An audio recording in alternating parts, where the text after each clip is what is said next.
மனிதானே மகத்தானவன், மனிதானே மகத்தானவன், மனிதானே மகத்தானவன். மறைமுகமா அதாவது நம்மளோட கலாச்சாரத்தை அழிக்கிற விஷயம் அன்னிலிருந்து இன்னைக்கு வரைக்கும் நடந்துட்டு தான் இருக்கு. இதுக்கு சில அரசியல் துணை போறதா நம்ம பார்த்துட்டு இருக்கோம். இப்போ நிறைய விஷயங்கள் இன்னைக்கு ஒரு ஆக்கப்பூர்வமான அரசியலா இருக்குதான்னு பார்த்தோன்னா அப்படி இல்லைன்னு தான் நம்ம பார்க்கப்படணும். இப்போ அதாவது ஒரு பெண்கள் முற்போக்குத்தனம் அப்படின்னு ஒரு கூட்டம் இன்னைக்கு இருக்கு. அவங்க எல்லாம் உண்மையிலேயே என்ன பண்ணிட்டு இருக்காங்கன்னா, அதாவது நீங்க எல்லாம் தெரிஞ்சியும், அதாவது ஊரார் தாலியை அறுத்துட்டு இருப்பாங்க. ஆனா அவங்க மட்டும் தாலி கட்டி நல்லா ஒரு மங்களமா இருப்பாங்கன்னு நம்ம பார்க்கப்படலாம். ஆனா இதெல்லாம் எது காட்டுறதுன்ற மாதிரி மக்கள் ஒரு கன்ஃபியூஸாவே இருக்காங்க.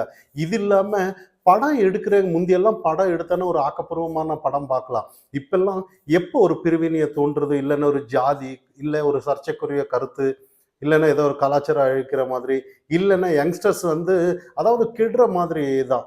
அவங்க ஏதோ ஒரு இன்னைக்கு இந்த ட்ரெண்ட் வேறன்ற மாதிரி மக்கள் பார்த்து, அதை பார்த்து இன்னைக்கு ஒரு கலாச்சார அழிவு மறைமுகமா படம் மூலியமா நடந்துட்டு இருக்குன்னு நம்ம சொல்லலாம்.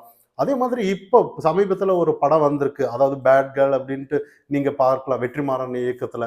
நிறைய விஷயங்கள் இன்னைக்கு இருக்கு.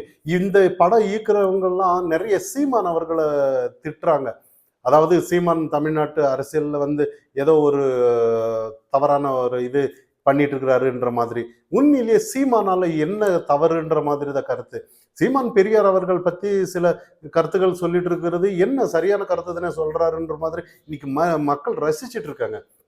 ஆனா பெரியார் இவங்க குற்றம் சாட்டுறதுக்கு முன்னாடி இவங்க என்ன பண்ணிட்டு இருக்காங்கங்கிறது இன்னைக்கு நம்ம பார்க்கப்படணும். இவங்க எல்லாம் என்ன ஒரு ஆக்கப்பூர்வமான படம் எடுக்கிறாங்களா என்ன? இன்னைக்கு இந்த படம் எடுக்கும்போது ஒரு பெண் அதாவது என்ஜாய்மெண்ட் வித்தவுட் ரெஸ்பான்சிபிலிட்டி எப்படி இருக்கு பாருங்க. இப்படியெல்லாம் இதெல்லாம் ஒரு முற்போக்குத்தனமான ஒரு பேச்சா? இல்லை மக்கள் மத்தியில இது கற்பனையில நல்லா இருக்கலாம், ஆனா பிராக்டிக்கலா இருந்தான்னா இந்த மாதிரி படம் எடுக்கிறவங்க உண்மையிலே சில விஷயங்கள் அவங்க யோசிக்கிறாங்களான்னு.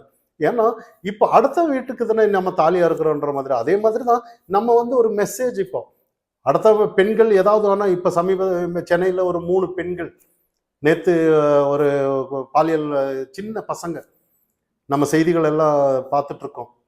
எப்படி ஒரு அழிவு பாருங்க. இந்த மாதிரி படம் பார்த்தோன்னா அந்த மாதிரி தான் பண்ணுவாங்கன்ற மாதிரி. அப்போ அதே அந்த படத்துல இருக்கிற கேரக்டர் அவங்க வீட்டுல யாராவது ஒரு பெண்கள் இருக்காங்க இல்லையா, அவங்க ரசிப்பாங்களா? பெண்கள் ஏன் இஷ்டத்துக்கு இருக்க அப்படின்னு சொல்லி அவங்கவங்க படம் எடுக்கிறவங்க வீட்டுல அந்த மாதிரி பெண்கள் இருந்தான்னா அவங்க அதை ஒத்துக்குவாங்களா, ஏத்துக்குவாங்களான்ற மாதிரி கருத்துக்கள் தான் இங்க வருது. அதை ரசிப்பார்களா? இல்லை நாங்க முற்போக்குத்தனம் தான், எங்க இஷ்டத்துக்கு இருப்போம் அப்படின்ற மாதிரி. அதே மாதிரி எப்படி வேணும்னாலும் நாங்க இருந்துட்டு இருப்போம். அதே கல்யாணம் பண்றவனு கூட மாப்பிள்ளை கூட எப்படி வேணும்னாலும் இருக்கலாம், நாங்க அவங்க கிட்ட சம்மந்தம் பண்ணிக்குவோம் அப்படின்ற மாதிரி ஒரு கருத்துக்கள் அங்க இருக்கா என்னன்ற மாதிரி தான். நிறைய முரண்பாடுகளான கருத்துக்கள் இங்க இருக்கு. ஆனா இவங்கெல்லாம் சீமானு குற்றம் சொல்றதுக்கு முன் நம்ம சீமானுக்கு ஆதரவுக்காக இல்லை, சில நல்ல விஷயத்த எங்க இருக்கோ அதுக்கு நம்ம ஆதரவு கொடுத்துதான் ஆகணும். சீமான் ஒரு ஆக்கப்பூர்வமான அரசியல் போகும்போது இவங்க அதே ஒரு ஆக்கப்பூர்வமான படம் எடுத்து அவர் மேல குற்றச்சாட்டு இருந்தானா நம்ம அதை ஏத்துக்க வேண்டிய விஷயம்தான். ஆனா சீமானுக்கு சொல்றதுக்கு முன்னாடி இவங்க கிட்ட அந்த மாதிரி ஒரு நாலேஜ் இருக்கான்ற மாதிரி தான். அதாவது அந்த மாதிரி ஆக்கப்பூர்வமான ஒரு நல்ல ஒரு படம் எடுக்கிற அளவுக்கு இல்லைன்னா அந்த படத்துல ஒரு ஜாதி இருக்கும், இல்லைன்னா ஒரு பிரிவினை இருக்கும், ஒரு சர்ச்சை இருக்கும். இந்த மாதிரி தான் ஒரு நல்ல ஒரு படம் எடுக்கலன்னு தான் நம்ம இங்க பார்க்கப்படணும். இன்னைக்கு ஒரு ஒரு யங்ஸ்டர்ஸ் ஒரு படத்தை பார்த்து முன்னுதாரணமா திருந்துற மாதிரி இருக்கணும். இப்ப அப்படியா இருக்கு? அந்த மாதிரி ஒரு ஒரு படம் கூட இல்லைன்னு தான். இவங்க எல்லாம் எதை காட்டுதுன்னா நம்மளோட கலாச்சாரம் இல்லைன்னா ஏதோ ஒரு மக்களோட அழிவு பாதையை எடுக்கிறதுக்கு முன் உதாரணமா இவங்க வழிவகுக்கிறாங்களோ அப்படிங்கிற சந்தேகம் தான் இந்த இடத்துல அடுத்தது. நமது முதலமைச்சர் அவர்கள் ஒரு புகழாரம் அரிட்டாப்பட்டியில போயிட்டு பொன்முடியை புகழ்ந்திருக்கிறாரு. அதாவது கடலில் கண்டெடுத்த முத்து அப்படின்னு சொல்லி கருணாநிதி அவர்கள் சொல்லியிருக்கிறாரு அப்படின்ற மாதிரி ஒரு புகழ்ந்து தள்ளி இருக்கிறாருன்னு தான் நம்ம பார்க்கப்படணும். ஆனா உண்மையிலேயே அந்த மாதிரி ஒரு முத்து ஏன் தண்டிக்கப்பட்டாரு அப்படின்ற மாதிரி செம்மன் குவாரியில சில வழக்குகள்ல நிறைய அதே மாதிரி அவர் பேர்ல பொன்முடி அவரோட மனைவி அதிக சொத்து குவிப்பு அப்படின்னு சொல்லி நிறைய ஒரு தண்டனை விதிச்சு அதை சுப்ரீம் கோர்ட்ல ஸ்டே வாங்கி இப்ப அமைச்சரா தொடர்ந்துருக்கு. ஆனா இந்த மாதிரி கடலில் கண்டெடுத்த முத்து அவர்கள் ஏன் இந்த மாதிரி சில குற்ற வழக்குகள்ல சந்திச்சாருன்ற மாதிரி கேள்வி இருக்கு. ஆனா உண்மையிலேயே தமிழக மக்கள் இதெல்லாம் பார்த்துட்டு இருக்காங்கன்ற மாதிரி தான். ஆனா உண்மையிலேயே நல்லபடியா ஒரு அரசியல் செஞ்சு ஆக்கப்பூர்வமா செஞ்சிருந்தான்னா இது பாராட்டத்தக்கது தான். அவர் கடலில் கண்டெடுத்த முத்துன்னு நம்ம சொல்லலாம்.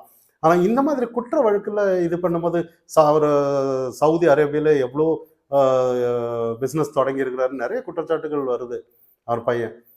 ஆனா இந்த மாதிரி கடலில் கண்டெடுத்த முத்துன்னு சொல்றவங்க வந்து நிறைய இந்த மாதிரி ஒரு யாரோ சொல்லுவாங்க. அதாவது சாதாரண ஒரு ப்ரொஃபஸரா இருந்து சைக்கிள்ல போய் இந்த மாதிரி ஏதோ சொல்லி இந்த அளவுக்கு ஒரு வளர்ந்தது எப்படின்ற மாதிரி தான் நம்ம அப்படியே சொன்னாலும் கூட, அப்படியே அவரோட உழைப்புல வந்திருந்தாலும் கூட, அவர் எப்படி தண்டனைக்குரிய இதா மாறுனாரு? அதிக சொத்து குவிப்புல ஏன் தண்டிக்கப்பட்டாரு? இந்த மாதிரி சில கேள்விகள் வருது. ஆனா இருந்தாலும் இது கொஞ்சம் ஓவரா இருக்குன்ற மாதிரி மக்கள் மத்தியில பேசப்படுறது. அதே மாதிரி டங்ஸ்டன் விவகாரம் வந்து ரத்தானதுக்கு வந்து மக்கள சந்திக்கிறதுக்காக ஸ்டாலின் அவர்கள் செல்றாரு. ஆனா உண்மையிலேயே அங்க மாவட்ட தலைவர்கள் எல்லாம், அதாவது ஸ்டாலின் வரும்போது வந்து மக்களை எப்படியாவது கூட்டணுங்கிறதுக்காக தான். ஆனா உண்மையிலேயே அங்க நிறைய செய்திகள் அரிட்டப்பட்டு மக்கள் அதிக பேர் வரலன்ற மாதிரி தான். ஆனா அந்த இடத்துல நிறைய கூட்டங்கள் வெளியிலிருந்து தான் கூட்டிட்டு வந்திருக்காங்க பஸ்ல, அதுவும் கவர்மெண்ட் பஸ்ல அப்படின்னு சொல்லி. அதுவும் கூட்டம் முடிஞ்ச உடனே அவங்க வந்து சீக்கிரம் பஸ்ல ஏறி ஊருக்கு போறத நம்ம பார்த்துக்கலாம். நிறைய பேர் அந்த இடத்துல உண்மையிலேயே பெரிய விஷயமா நம்ம இதெல்லாம் மக்கள் இன்னுமா நம்புறாங்க. இன்னும் இந்த மாதிரி அது ஒரு ஆக்கப்பூர்வமான அரசியல் இருந்தான்னா இங்க பரவாயில்ல. ஆனா உண்மையிலேயே வந்து இந்த மாதிரி மக்கள், அதாவது இது ஐயா முதலமைச்சர் ஸ்டாலினுக்கு தெரியுமா இல்லையான்னு தெரியல. அவர் ஏதாவது ஒரு இந்த மாதிரி கூட்டக்கூடலன்னா மாவட்ட தலைவர் மாத்திருவாங்களோ, மாவட்ட தலைவரோட இது செயல்பாடான்ற மாதிரி தான் இங்க பார்க்கப்படணும். ஆனா உண்மையிலேயே மக்கள் முந்தியெல்லாம் இப்ப அதே அந்த கூட்டத்துல நீங்க பார்த்துக்கலாம். அப்பா அப்பா அப்படின்னு சொல்லி நிறைய சின்ன குழந்தைகள் எல்லாம். ஆனா உண்மையிலேயே பொதுவா இதெல்லாம் நம்ம பார்க்கறது என்னன்னா, அதாவது அம்மாங்கிறது வந்து அது வேற. எல்லா இடத்துலயும் நம்ம இப்ப ஏதாவது ஒரு பேசும்போது, இல்ல யாராவது மக்கள் பெண்கள் யாராவது போனா அம்மா அம்மான்னு நம்ம கூப்பிடலாம். அதே ஜெயலலிதா அம்மையாரா இருக்கும்போது கூட அம்மான்னு கூப்பிட்டுருக்கான். அது இயற்கையா அவங்க எதுவுமே சொல்லலைன்ற மாதிரி தான். ஆனா இது ஏதோ ஒரு செட்டப் பண்ணி அப்பா அப்பான்னு கூப்பிடுன்ற மாதிரி அந்த இடத்துல நம்ம மக்கள் பார்க்கப்படுறாங்களோ அப்படின்ற ஒரு இது இருக்கு. அதாவது இயற்கை எல்லாமே செயற்கையா இருக்குன்ற மாதிரி தான். உண்மையிலேயே அந்த காலத்துல சொல்றாங்க, அதாவது எம்ஜிஆர் அவர்களுக்கு எல்லாம் தானா சேர்ந்த கூட்டம்ன்ற மாதிரி. ஆனா இங்க பாருங்க எப்படி கட்டமைப்பு, எந்த மாதிரி ஒரு இந்த மாதிரி அரசியல் இன்னுமா தமிழகத்துல நடந்துட்டு இருக்கு, இன்னுமா நம்புறாங்கன்ற மாதிரி தான். அதே மாதிரி ஒரு முஸ்லிம்ஸ் ஆனாலும் தனியா இருப்பாங்க, அதாவது கிறிஸ்டியானிட்டி தனியா இருப்பாங்க, இந்துக்கள் நன்றி சொல்றதுக்குன்னு தனியா இருப்பாங்க. அந்த இடத்துல குரூப்பா நிக்க வச்சு அவர் நடந்துட்டு வர்றாரு. மோடி ரோட் ஷோ நடத்தின மாதிரி அவரும் நடந்துட்டு வர்றாரு. நல்லதுதான், எல்லாம் நம்ம முதலமைச்சர் பாராட்டணும் எல்லாம் தான். ஆனா அந்த இடத்துல வந்த மக்கள் வந்து தானா சேர்ந்திருக்காங்களான்னு பார்த்தோம்னா அதுல அந்த இடத்துல ஒரு கேள்விக்குறி வருது. அப்படி இல்லை, ஒரு செயற்கையா நடந்த மாதிரியா அப்படின்ற மாதிரி தான். பொதுவா யாரும் அந்த மாதிரி அப்பா அப்படின்னு யாருமே கூப்பிட மாட்டாங்க. அப்பாங்கிறது சொந்த அப்பாவை தவிர மற்ற யாரும் அப்பா அப்பான்னு கூப்பிடுறது இல்லை. ஆனா இந்த இடத்துல இதெல்லாம் பார்க்கப்படும் போது இன்னுமா தமிழகத்துல நம்புறாங்கவா அப்படின்ற மாதிரி நிறைய கருத்துக்கள் இங்க வருது.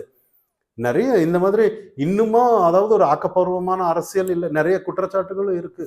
இது வந்து இது அண்ணாமலை அவர்கள் சைலண்டா இருக்கிறாரு. அரிட்டப்பட்டி மக்கள் வந்து அன்னைக்கு போராடிட்டு இருக்கும்போது அந்த களத்துல யாரும் சந்திக்கலன்னு பார்க்கணும். அந்த இடத்துல அண்ணாமலை அவர்கள் தான் போயிருக்கிறாரு.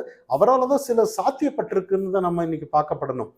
ஆனா இன்னைக்கு மக்கள் நன்றி சொல்றாங்க பேர்ல உண்மையிலேயே நன்றி சொல்லியிருந்தாலும் வாழ்த்துக்கள்.